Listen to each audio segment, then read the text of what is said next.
തിരുവനന്തപുരം മാനസികാരോഗ്യ കേന്ദ്രത്തിൽ ഹൈക്കോടതി ജഡ്ജിമാരുടെ പരിശോധന ശനിയാഴ്ച നടക്കും. ജസ്റ്റിസുമാരായ ദേവൻ രാമചന്ദ്രനും ബസന്ത് ബാലാജിയുമാണ് പരിശോധന നടത്തുക. സംസ്ഥാനത്തെ 3 സർക്കാർ മാനസികാരോഗ്യ കേന്ദ്രങ്ങളിൽ സുരക്ഷാ ഓഡിറ്റ് നടത്താൻ നേരത്തെ ഹൈക്കോടതി ഉത്തരവിട്ടിരുന്നു.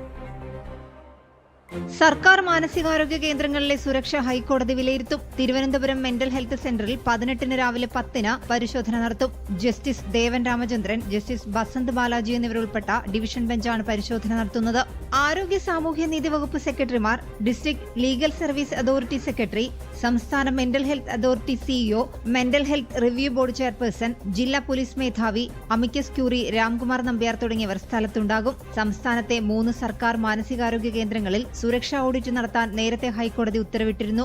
തിരുവനന്തപുരം, തൃശൂർ, കോഴിക്കോട് മാനസികാരോഗ്യ കേന്ദ്രങ്ങളിലെ സുരക്ഷാ പരിശോധന നടത്താനായിരുന്നു നിർദ്ദേശം. തൃശൂർ മാനസികാരോഗ്യ കേന്ദ്രത്തിൽ നിന്ന് രക്ഷപ്പെട്ട മാനസിക വെല്ലുവിളി നേരിടുന്ന നേപ്പാൾ സ്വദേശി 3 പേരെ കുത്തിപ്പരിക്കേൽപ്പിച്ച സംഭവത്തിന്റെ പശ്ചാത്തലത്തിലായിരുന്നു കോടതി സ്വമേധയാ ഇടപെട്ടത്. ജനം, കൊച്ചി.